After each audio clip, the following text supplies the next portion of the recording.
Daxili İşlər Nazirliyinin kiber cinayətkarlıqla mübarizənin baş idarəsi sosial şəbəkələrdə saxta elanlar və yalan vədlərlə vətəndaşları aldadan şəxslərə qarşı növbəti əməliyyat keçirib.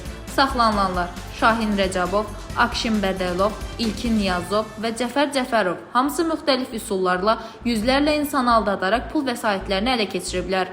Onların fəaliyyət mexanizmi saxta elanlarla bahalı telefon nömrələri, avtomobil və evləri ucuz satmaq adı altında beh toplamaq, özlərini ucuz brend alış-verişinə vasitəsi kimi təqdim edərək obyektləri aldatmaq, şirkətlərlə əlaqə saxlayıb, domen və onlayn xidmətləri öz nəzarətində olduğu barədə hədə-qorxu gəlmək və ödəniş tələb etmək.